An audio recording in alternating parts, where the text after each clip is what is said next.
Boa noite, queridos alunos e alunas, discípulos e discípulas de Jesus Cristo. Estamos nos encontrando para a nossa sexta aula da Escola Paroquial da Fé.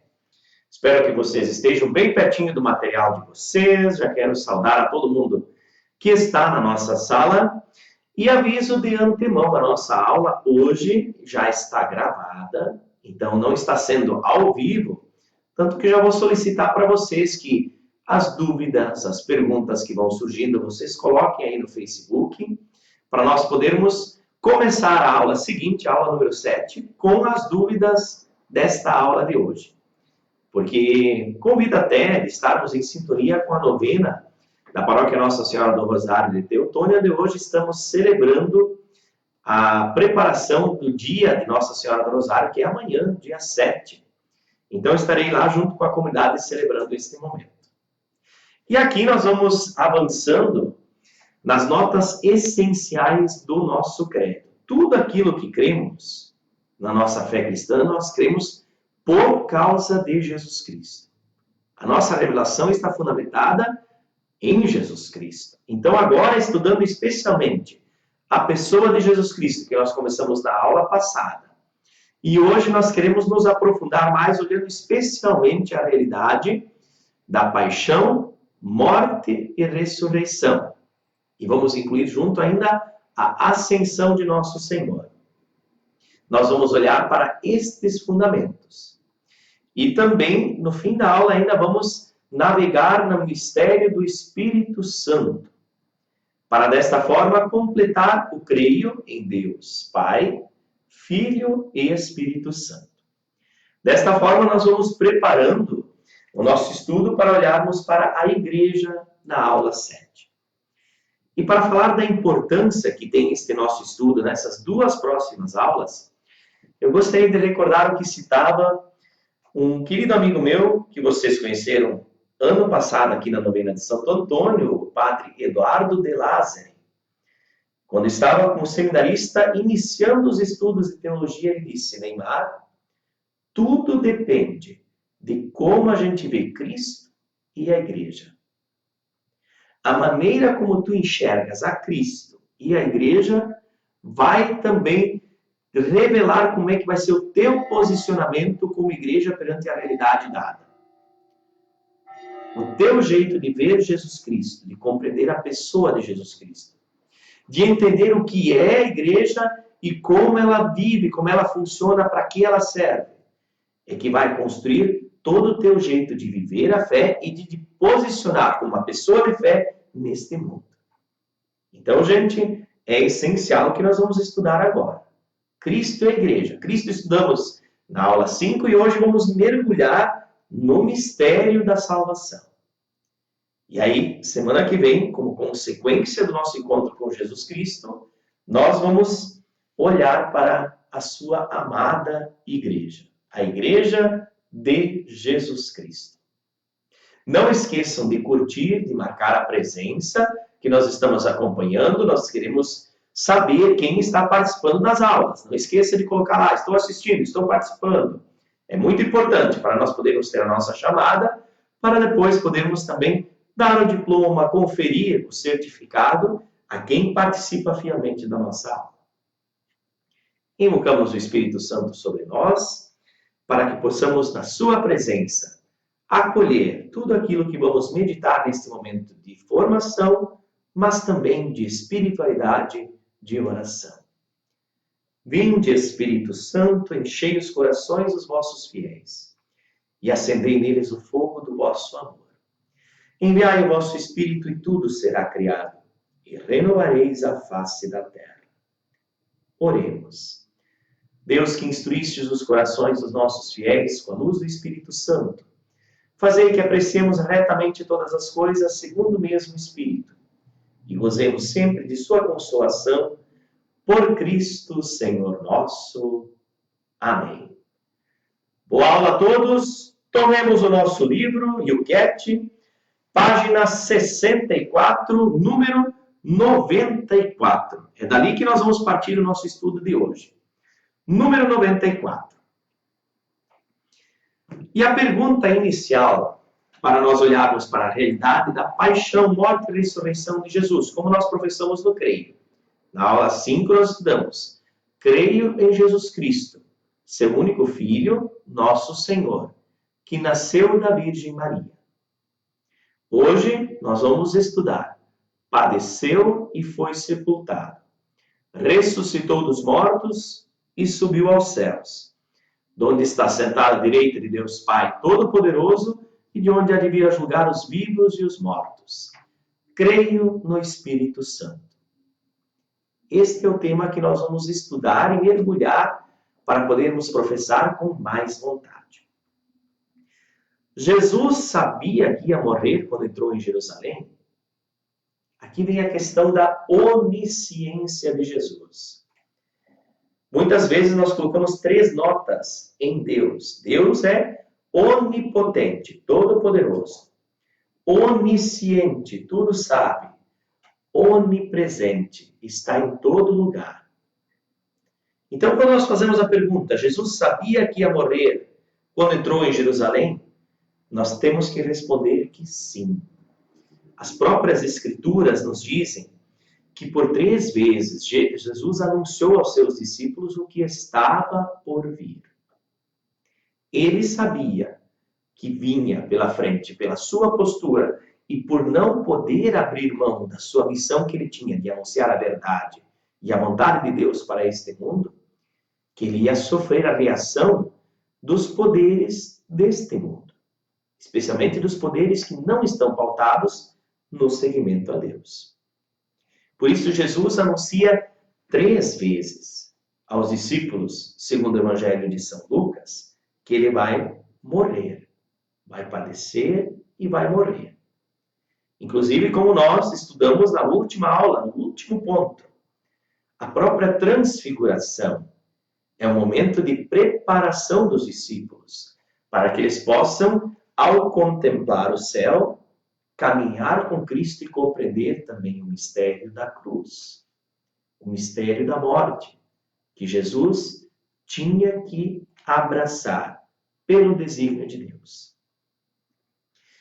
Pergunta número 95. Por que escolheu Jesus a ocasião da festa da Páscoa judaica para sua morte e sua ressurreição? Vocês sabem que Jesus não fez a primeira Páscoa. A Páscoa era uma festa tradicional do povo judeu, que recordava esta festa tão grande para o povo de Israel, que até determinava, por aquele período, os judeus tinham que caminhar e fazer a sua peregrinação anual para a cidade santa Jerusalém. A Páscoa manifesta e lembra a libertação da escravidão do povo de Deus do Egito. Recorda sempre aquele fato onde Moisés conduziu o povo de Deus. O libertou da escravidão no Egito, conduziu, fez a passagem do povo pelo deserto para chegar à terra prometida, onde o povo de fato começou a se constituir. Então Jesus usa esta data simbólica para nos falar da sua passagem, da sua Páscoa. Páscoa significa passagem. E se o povo de Israel passava da escravidão para a libertação, Jesus nos liberta, como Deus libertou o povo de Israel da escravidão, nos liberta do pecado e nos liberta da morte. Os 2 maiores inimigos que Jesus diz que existem na vida das pessoas, o pecado e a morte. São as 2 realidades que fazem a gente perder vida. Lembrem-se, Jesus disse: eu vim para que todos tenham vida e a tenham em abundância. Quais são as 2 realidades que fazem a gente perder vida? A morte e o pecado.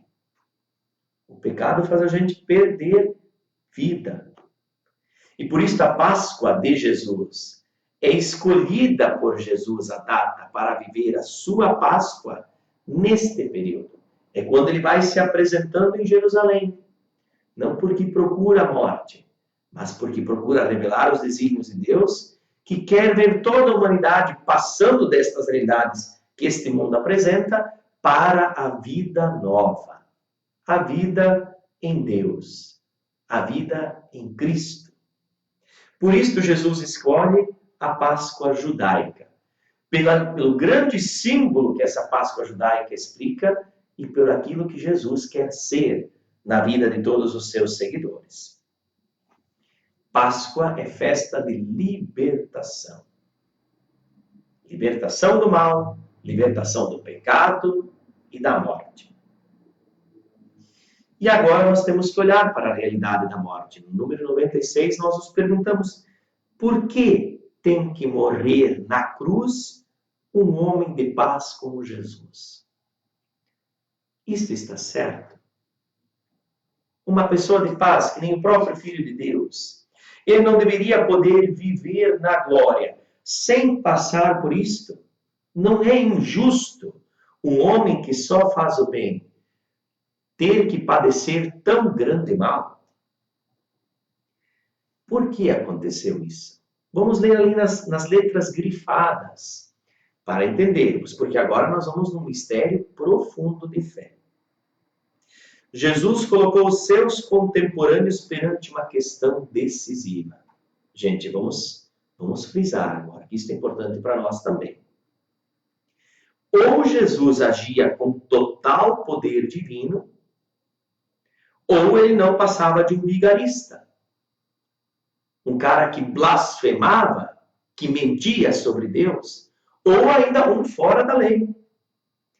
E por ser fora da lei, deve ser levado à justiça da lei humana. Diante de Jesus, não existe a gente ficar indiferente.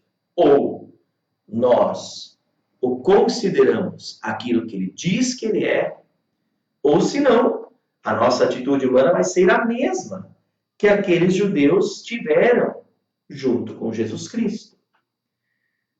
Eles estavam fiéis a uma experiência de fé própria do seu povo. E Jesus, dentro deste povo, ele nasce, ele encarna esta realidade, mas vem revelar o Deus verdadeiro. E ensina as pessoas que somente por ele, o Filho, é que nós vamos alcançar o Pai. E é tão forte, tão firme esta afirmação de Jesus, que não tem como a gente jogar, isto pode ser. Ou, vamos deixar ser assim, mas nós vamos continuar iguais. Jesus não permite a indiferença. Lembre aquilo que a gente falava. Quente ou frio, morno eu vomito, diz Jesus. É o que diz nas palavras da Escritura. Então, diante de Jesus, a própria humanidade teve que dar a resposta. Ou nós cremos em ti, ou nós vamos ter que te derrubar, porque tu estás te colocando no lugar de quem merece a nossa fé, que é o próprio Deus Javé. E esta foi a opção daquele povo naquela época. Condenaram Jesus, porque não creram nele. Aqui está a essência do creio. Creio é aderir, é entregar-se a uma verdade que Jesus nos deu, que ele revelou. Crer não é a nós fazermos a nossa interpretação particular. Por mais que Deus nos permite nós fazermos nossos posicionamentos, nossas interpretações, mas crer em Jesus Cristo significa aderir àquilo que ele disse. Ele disse, eu sou o Filho, e ninguém vai ao Pai senão pelo Filho. Tanto que Pilatos pergunta, és Deus? É verdade isto? Tu és rei? E Jesus afirma, sim, meu reino, mas um reino que não é deste mundo.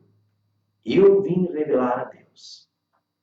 E por isto, um homem de paz que nem Jesus teve que ser colocado à disposição da morte, no olhar humano. Porque aquilo que ele afirmava contradizia aquilo que estava sendo afirmado até ele. Jesus diz, eu sou o Filho de Deus, e ninguém vai ao Pai senão pelo Filho. Aqueles que não acreditaram nesta palavra tiveram que eliminá-lo, para combater esta fé que para eles é errônea. E nós o abraçamos até o fim, e nós encontramos na morte da cruz a essência da nossa fé, Porque foi ali que exatamente Deus se revelou e pediu para nós abraçarmos também a nossa cruz. Então, duas questões para a gente ver na questão 97 e 98.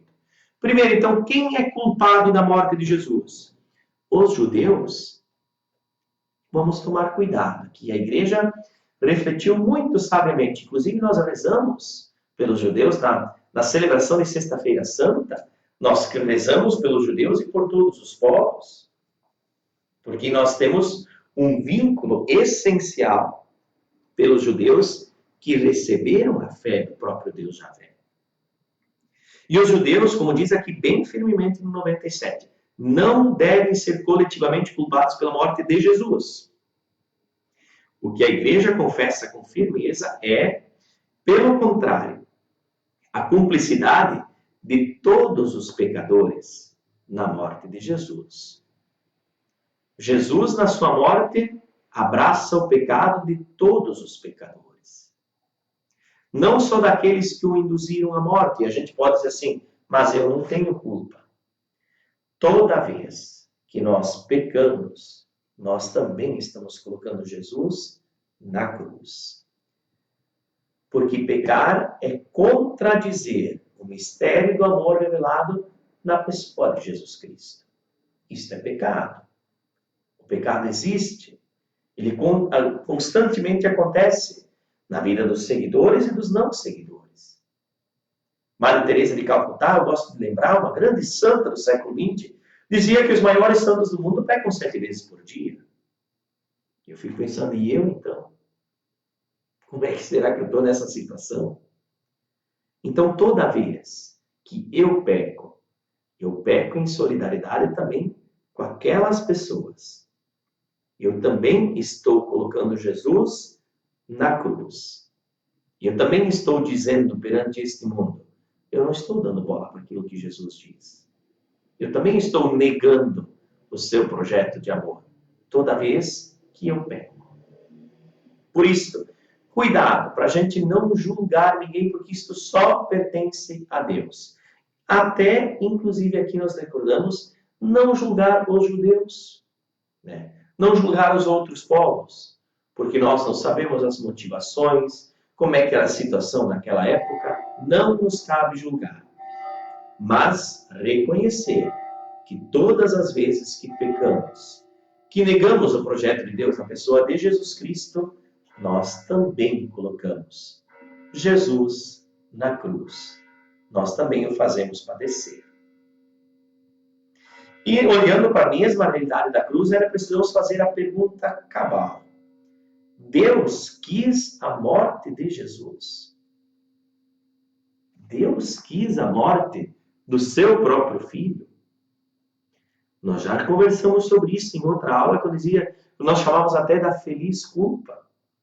Que bom que nós pecamos para que Cristo nos redimisse. Cristo, com o seu poder libertador, nos tirou da morte. Mas então, será que o Pai do céu quis que o Filho morresse na cruz? A causa última da violenta morte de Jesus encontra-se por trás das trágicas condições externas. Jesus foi entregue segundo o desígnio imutável e a previsão de Deus. Jesus teve que abraçar até as últimas realidades humanas. Deus sabia que isso ia acontecer. E próprio Jesus, na hora da cruz, dizia, Pai, afasta de mim este cálice. Porque esta cruz foi motivo de muito penar. Abraçar a cruz exigiu muito sofrimento. Exigiu viver a missão até o fim do Filho.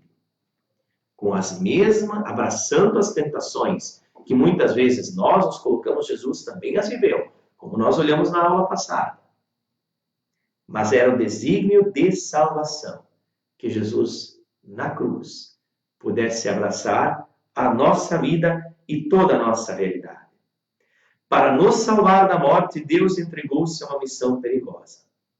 Ele introduziu no mundo da morte um medicamento de imortalidade. Para Jesus poder ressuscitar e nos dar a oportunidade de vencer o pecado e a morte, ele tinha que morrer. Por isso que é tão nobre esta realidade que nós contemplamos. Pai e filho estão intimamente ligados nesta grande manifestação de amor de Deus. Como pode Deus morrer? E a nossa explicação que nós entendemos pela fé, que somente por amor podemos compreender tal negação divina. Porque se é Deus, não morre. E Jesus morreu. Morreu para abraçar toda a realidade humana. Morreu para nos redimir. Morreu para mostrar a vontade do Pai do céu que todos se salvem e cheguem ao conhecimento do seu amor e da sua vida plena. Então Jesus abraçou a morte como última realidade humana para redimir toda a nossa existência. A morte de Cristo é da vontade do Pai, mas vamos lembrar, não é a sua última palavra. Desde que Cristo morreu por nós, podemos trocar nossa morte pela sua vida. Assim conclui o pensamento do número 98. Aqui nós estamos no profundo da nossa fé cristã. Nós estamos olhando para as realidades teológicas mais profundas que Deus revelou para nós diante do seu desígnio de amor. Não existe maior amor do que aquele que dá vida pelos seus amigos. E Jesus, que ama a humanidade, dá a sua vida. Só se entende a morte de Jesus sob o signo do amor. Talvez é importante pensar, vocês que são mães, que são pais, vocês não seriam capazes de dar a própria vida pela vida dos seus filhos? Provavelmente alguns pais e mães não.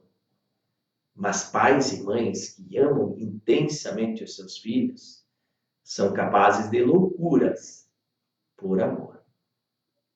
E não existe maior amor do que aquele que deu a vida para salvar aqueles todos que ele amava.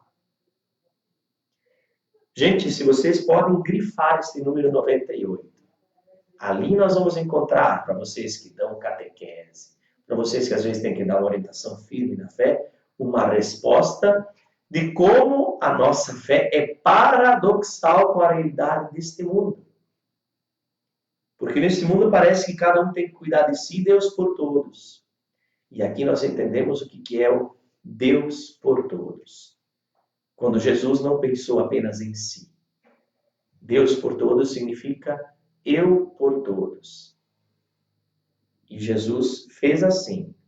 E os cristãos também o fazem. Então, por que nós recordamos este mistério na missa? Porque toda a nossa missa, que é o momento central da nossa vivência de fé, semanal, como adultos, não consigo compreender um cristão que não goste de ir na missa. Porque é o momento em que nós fazemos memória desta realidade divina última. E encontramos a essência do nosso viver. Jesus, na última ceia, que nós tornamos como memorial da paixão e sempre tornamos presente e vivo este mistério do amor de Deus. Crer em Deus, em Jesus Cristo. Ser cristão é entender e mergulhar nesta realidade. Na hora da missa, nós recordamos o que aconteceu na última ceia, segundo o número 99. Jesus revelou de 3 modos o seu amor até o fim. Lavou os pés aos discípulos, mostrando que ele está entre nós como aquele que serve. Antecipou simbolicamente o seu sofrimento salvador. Ele disse aos discípulos, o que eu estou fazendo neste sinal é o que vai acontecer de fato amanhã. Quando Jesus, na quinta-feira santa de noite, disse o que ia acontecer na sexta. E por isso, quando nós rezamos a missa, nós rezamos a realidade da nossa fé. O nosso jeito de abraçar o amor de Deus. E assim Jesus instituiu a Sagrada Eucaristia, como um sinal da realidade do seu amor que ele revelou na Sexta-feira Santa. Não é apenas lembrar a Quinta-feira Santa, mas lembrar a Quinta-feira Santa que preparou os discípulos para entender a sua grande missa, a sua grande oferta, que foi na Sexta-feira Santa, na morte, da paixão e depois no domingo na ressurreição. E lembra ainda, neste sinal de amor, que nós devemos fazer o mesmo. Façam isto. Jesus confere aos apóstolos o sacerdócio com a capacidade de atualizar aquele gesto e, desta forma, empoderar os cristãos no mundo todo, em todos os tempos, para viver este amor. 3 jeitos de vermos os grandes sinais do amor de Deus. Lavou os pés, instituiu a Eucaristia e constituiu os sacerdotes, aqueles apóstolos, empoderando a igreja a ser sacerdotal. Uma igreja que, quando celebra a fé, é capaz de aproximar o povo das realidades do amor de Deus. Gente, isso é muito profundo o que nós estamos estudando agora. E é a essência da nossa fé cristã. Quando às vezes a gente vai cansado para a missa, basta a gente abrir o coração para a gente entender de novo tudo aquilo que a gente celebra naquele momento. Nós estamos fazendo memória e atualizando aquilo que Jesus fez por nós. Na hora da missa, eu olho de novo para este mistério que a igreja sempre celebra. E eu me deixo de novo tocar por este amor de Deus que um dia aconteceu. E todo dia continua acontecendo. Toda vez o amor de Deus aconteceu e acontece por mim, e toda vez ele é pedido para nós por Deus. Apenas no 100 a gente faz a pergunta: Jesus realmente teve medo da morte? Confirmamos. Claro que ele teve medo da morte. Se ele teve a natureza humana que nós temos, quando nós olhamos para a nossa morte, não dá medo também? Né? Então, a mesma realidade Jesus também teve. Basta lembrar estas palavras da Bíblia que nós recordamos quando nós olhamos para a realidade da morte de Jesus. Pai, afasta de mim este cálice. Meu Deus, por que me abandonaste? Revela a humanidade de Jesus Cristo, plenamente homem. Por que Jesus, então, teve que nos redimir exatamente na cruz? Por que a cruz? Por que não outra morte? Por que Jesus não podia entregar a sua vida, então, de uma forma natural, menos violenta, de outra forma?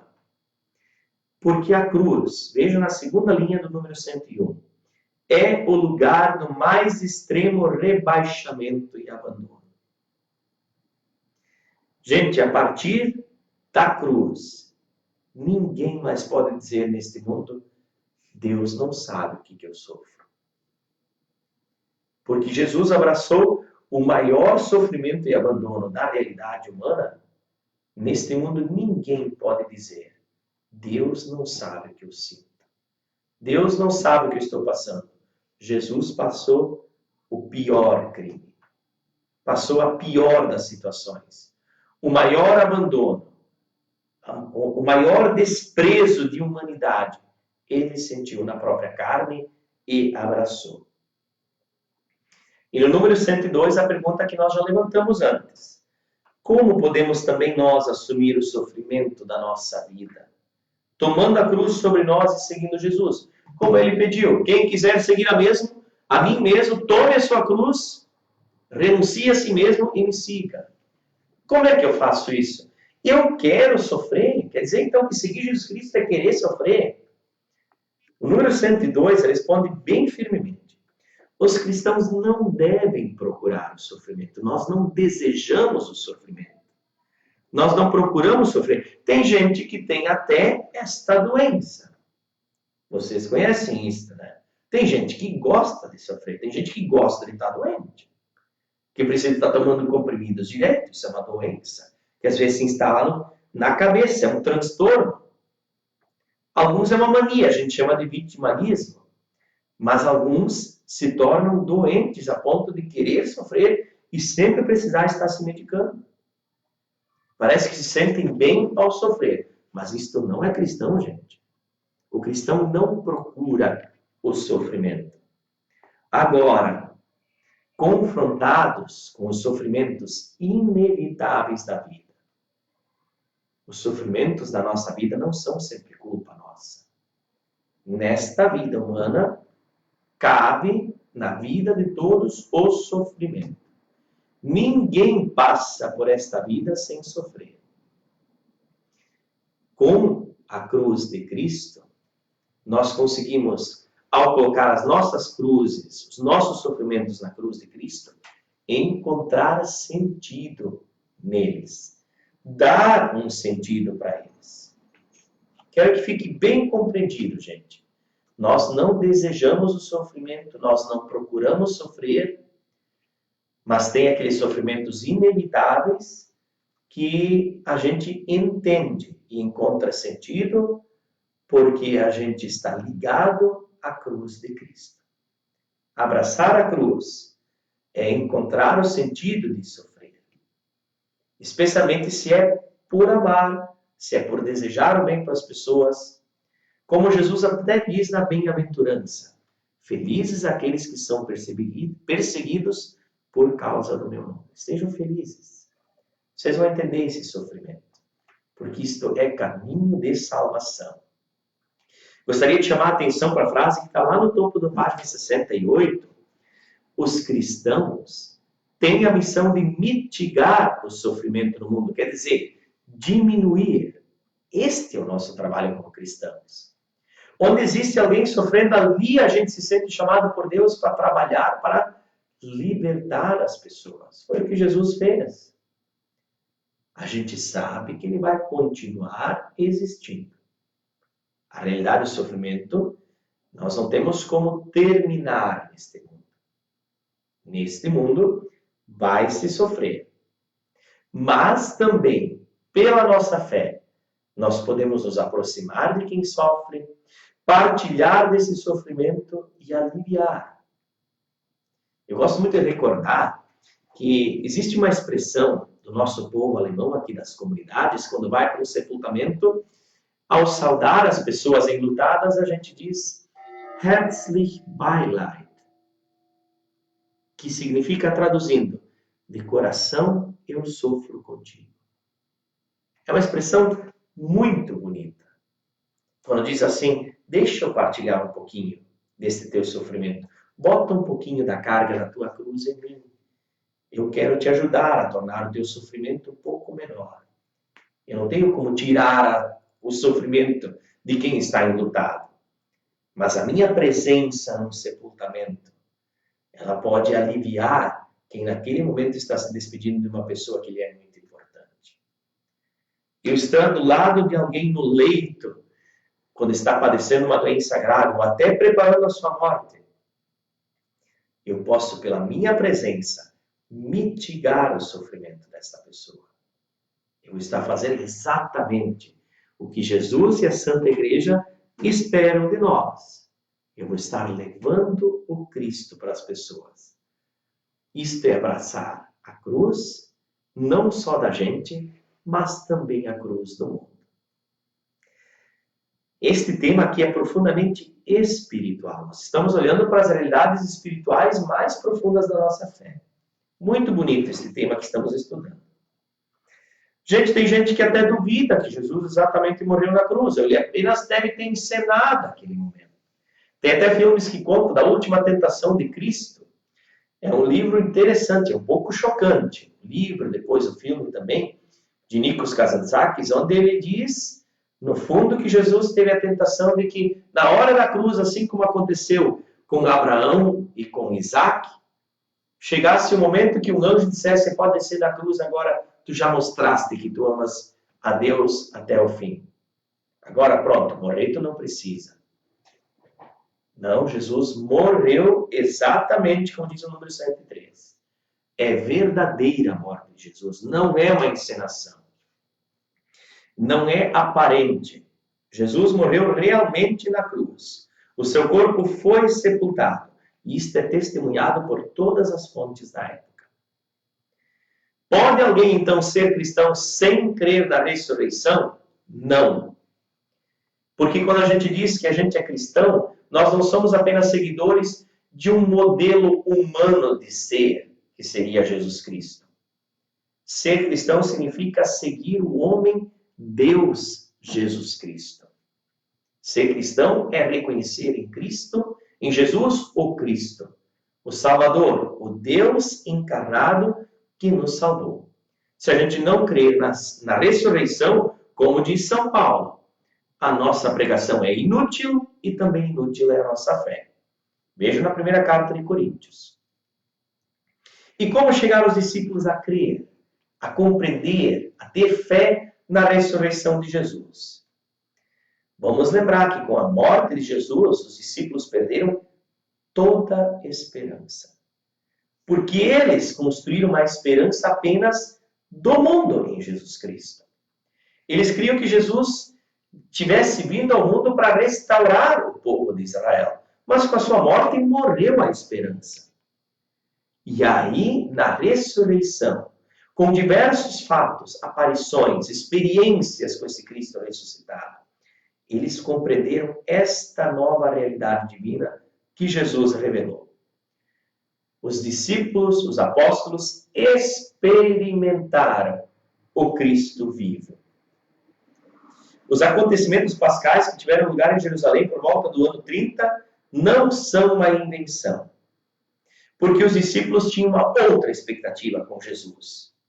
E só o encontro com Cristo ressuscitado os libertou da tristeza, das más compreensões da fé que eles tinham, do seu entorpecimento, e os encheu com o Espírito Santo e com a fé de que Jesus Cristo é o Senhor da vida e da morte.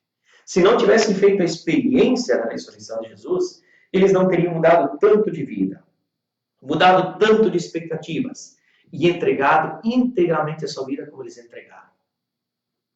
Existem provas científicas da ressurreição de Jesus? Não existem. Se nós quisermos procurar as provas científicas, não vamos encontrar capacidade ou coisas que possam nos deixar claramente isto. Não existem comprovações científicas. Em sentido científico natural, não existem provas. Muitas vezes, para a gente detectar uma ciência natural, a gente precisa de provas daquilo que é uma realidade. Nós não temos provas. Nós temos testemunhos individuais, coletivos, de algumas pessoas, de um grande número de pessoas e de uma igreja que foi se formando e criando com o Espírito que Deus nos deu a capacidade de criar, de estender este jeito novo de viver que Jesus Cristo trouxe ao mundo. Se tivesse terminado na morte, seria o maior fracasso da humanidade. Um homem dizer que veio para restaurar as coisas e morreu com o pior dos bandidos. É a ressurreição que deu à vida cristã esta resposta de que o jeito de viver é este de Jesus. Porque até os sofrimentos têm sentido na fé, porque eles nos conduzem para a vida plena. Assim como conduziram Jesus para a ressurreição, nos conduzem também. Jesus regressou à sua vida neste mundo com o mesmo corpo que ele tinha antes? Não. Jesus não apareceu do mesmo jeito. O seu corpo já não pertencia mais a este mundo, mas no âmbito divino no Pai. E isso os discípulos, por mais que caracterizam nos relatos da ressurreição que ele tinha um corpo, mas também revelam que de repente numa sala escura ele apareceu. E isto tente fazer alguém de vocês se tem todo o espaço fechado numa sala. É impossível. Isto nos revela que o corpo de Cristo é glorificado. Sabemos que uma vez ressuscitado os mortos, Cristo já não pode morrer. A morte já não tem mais domínio sobre ele. Então, ele não pode voltar àquele corpo, porque aquele corpo, ele iria morrer de novo. O corpo humano precisa morrer. Ele recebeu um corpo glorificado. E o que mudou no mundo com a ressurreição de Jesus? Por que faz tanta diferença? A grande diferença da ressurreição é que a morte já não é mais o fim de tudo.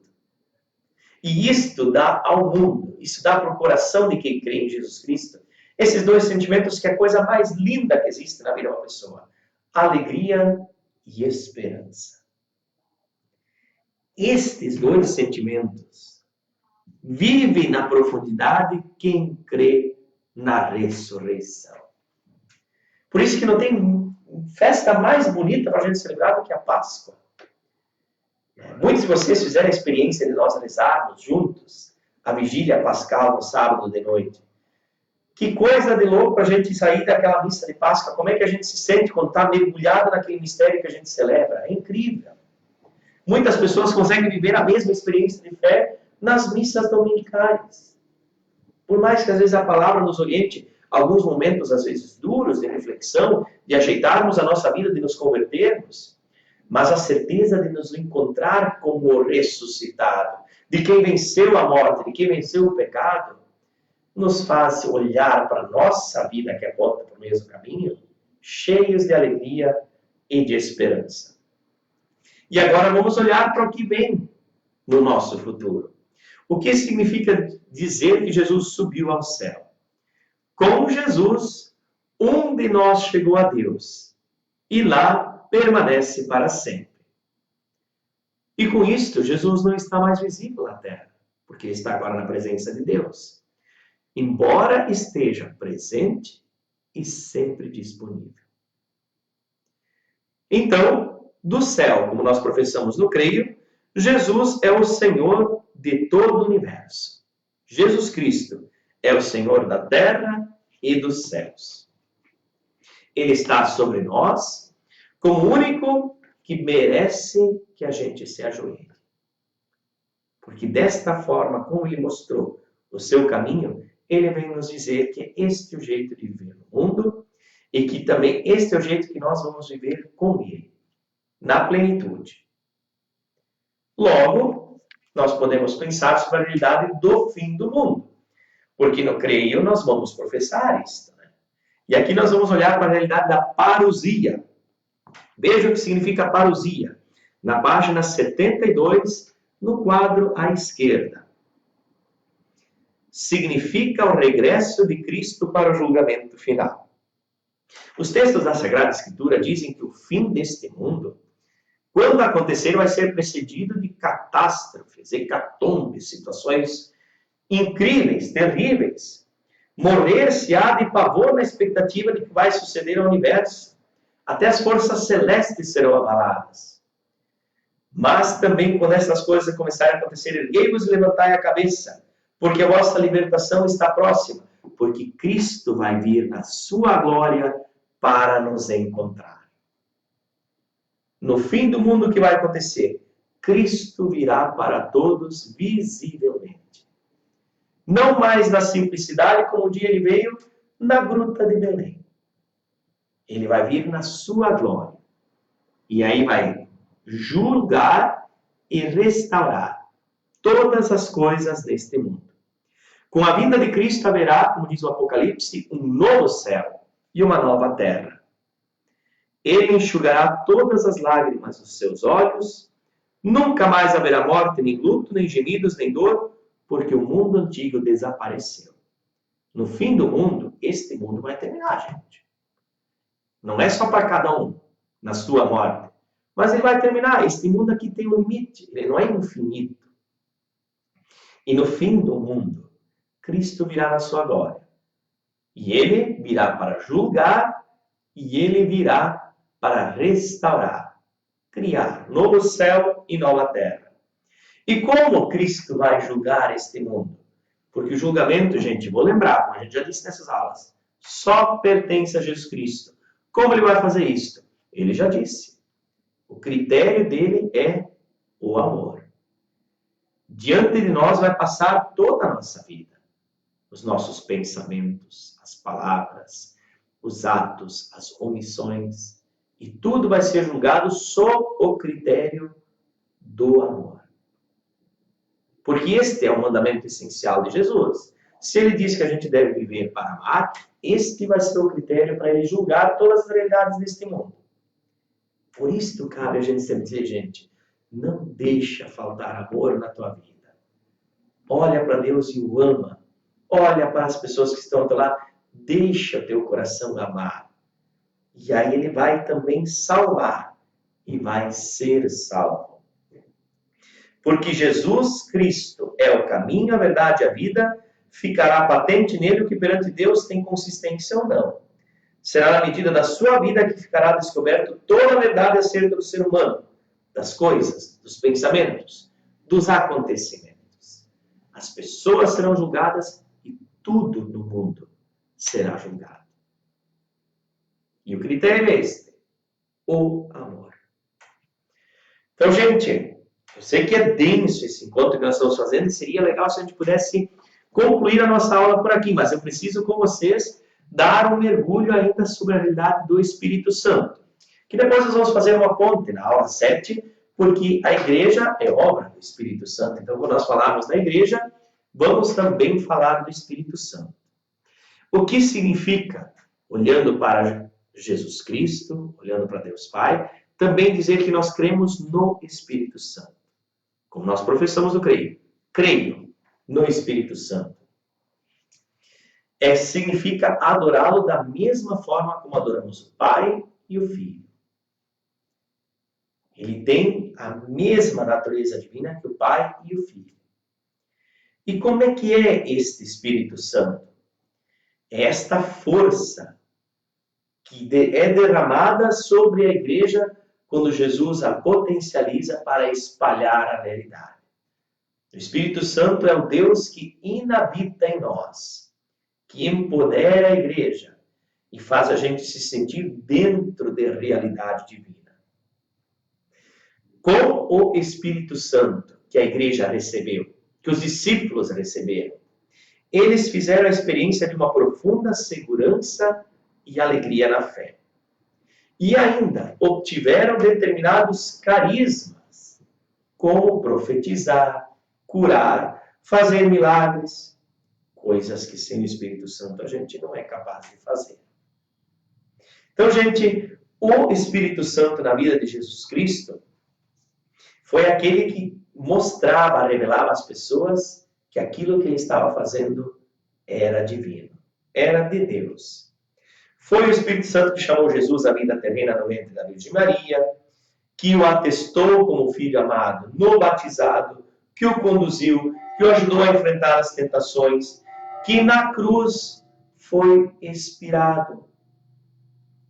E este mesmo Espírito que Jesus tem consigo e provém do Pai, ele espalha na igreja. Sopra sobre a igreja, diz: agora vocês estão empoderados para poder transmitir para este mundo a mesma realidade. Então, até aqui no YouCat vai dizer sobre os nomes, os sinais de como aparece o Espírito Santo na vida da igreja. É legal da gente lembrar. A pomba, a chama, a água, a luz, tantos sinais que vão nos revelar desta energia que vem de Deus e que faz a gente estar mergulhado na realidade divina. O Espírito Santo falou pelos profetas, também os inspirou para tentar trazer o povo para a retidão no Antigo Testamento. O Espírito Santo agiu em Maria, com ela e através dela, para que ela pudesse estar totalmente solícita e aberta a Deus. Lembro, não tirou a liberdade de Maria, mas lhe deu inspiração, tornou-a solícita, tornou-a aberta. Por isso a gente reza com o Espírito Santo, como a gente pediu hoje o Espírito de Deus, para que Cristo pudesse se revelar a sua grandeza nessas palavras, na nossa conversa de hoje de noite. E o Espírito Santo, especialmente, foi a grande manifestação do dia de Pentecostes. Número 118, gostaria que vocês me acompanhassem. 50 dias após a ressurreição, segundo o relato bíblico, o Senhor enviou do céu o Espírito Santo sobre os seus discípulos. E ali começou o tempo da igreja. No dia de Pentecostes, o Espírito Santo fez de medrosos apóstolos corajosas testemunhas de Cristo. Num curtíssimo espaço de tempo, milhares de pessoas toparam ser batizadas nesta igreja. O milagre de Pentecostes, das línguas, revela que a igreja desde o princípio está aberta a todos e impulsiona justamente a igreja que nascia com os discípulos e apóstolos a ser missionária. Todas as pessoas do mundo devem ter a graça de receber a Deus, ao conhecer Jesus Cristo e acolherem na sua vida o Espírito Santo. O Espírito Santo, assim como afirma o número 118, é o elixir vital da igreja. O que faz o Espírito Santo na igreja? Número 119. Ele edifica a igreja, impele-a e recorda-lhe a sua missão. Quando a igreja pode correr a tentação de pensar de que ela deve instaurar um reino neste mundo, o Espírito Santo a coloca no prumo de novo. Nós sempre dizemos que a igreja é santa e pecadora, mas vamos deixar para estudar a igreja na próxima aula. O Espírito Santo é que dá o rumo para a igreja. É ele que bota a igreja no lugar certo. E na nossa vida, o que faz o Espírito Santo? Número 120, para concluirmos a nossa aula de hoje. O Espírito Santo abre-me a Deus. Ensina-me a rezar. E ajuda-me a estar disponível para os outros. Pelo Espírito Santo e pelos carismas que ele nos entrega. Vocês lembram daquele ditado? Deus não escolhe os capacitados. Deus capacita os escolhidos. Deus envia o Espírito Santo para que a gente dê conta da missão que nós recebemos dele. Afinal, o amor precisa ser espalhado. E com o Espírito Santo, nós concluímos olhando para essas duas realidades que estão contextualizadas na margem esquerda do nosso YouCat. Nós superamos as obras da carne e nós somos apresentados aos frutos do Espírito. Sem Espírito Santo, a carne nos domina. E o que acontece na nossa vida, gente? Luxúria, imoralidade, libertinagem, idolatria, feitiçaria, inimizade, ciúmes, discórdias, ira, rivalidades, dissensões, faccionismos, invejas, embriaguez, orgias e outros tantos males neste mundo que a natureza humana é capaz. Porque vive sem Espírito. Com Espírito. Iluminados, estando mergulhados no Espírito Divino, nós somos apresentados a um jeito de viver diferente e capazes de viver caridade, alegria, paz, paciência, bondade, benignidade, fidelidade, mansidão, temperança. Enfim, o Espírito Santo é esta força divina que Jesus envia para nós, mas que nós também já trazemos conosco desde que batizados na igreja. Porque é da igreja que recebemos, na ação da igreja, especialmente nos sacramentos, que o Espírito Santo unge. Nós somos ungidos pelo Espírito Santo para podermos espalhar esta vitalidade que o amor de Deus confere à igreja e a cada cristão. O Espírito Santo tem este poder. É o Deus que está conosco, que caminha com a igreja e inabita nos corações dos seguidores de Deus. Que o próprio Deus, Espírito Santo, o Espírito de Deus, esteja contigo, para poderes viver cada vez mais iluminada a tua vida, a tua história. E lembre-se, com a igreja. Porque é na igreja que nós celebramos estes mistérios, atualizamos a presença de Cristo no meio de nós e vivemos juntos esta missão. Tu recebeste, eu recebi, estamos caminhando juntos. Gente, essa aula de hoje, a matéria de hoje é belíssima. Vale a pena às vezes a gente retomar, porque olhar para Jesus Cristo e permitir que o Espírito de Deus mergulhe e nos acompanhe, coloca a igreja e coloca cada um de nós no rumo certo. coloquem as suas perguntas no nosso texto, se tiverem. Quiserem fazer algumas afirmações, algumas expressões, como muita gente está colocando, da sua experiência diante da aula, fiquem à vontade. Está sendo uma alegria estes nossos encontros. E que Deus possa continuar nos enviando o Espírito Santo para sermos igreja aqui, nesses nossos encontros com a Paróquia Santo Antônio, com uma comunidade paroquial que abraça a fé genuína em Jesus Cristo. Por fim, então, invoco a bênção de Deus que nós estamos estudando para compreender cada vez melhor e amar cada vez melhor. Que Ele, com toda a sua força e poder, te torne cada vez mais capaz para o amor e com o direito de viver todos esses frutos que o Espírito traz para a nossa vida. Abençoe-vos, Deus Todo-Poderoso, Pai, Filho e Espírito Santo. Amém.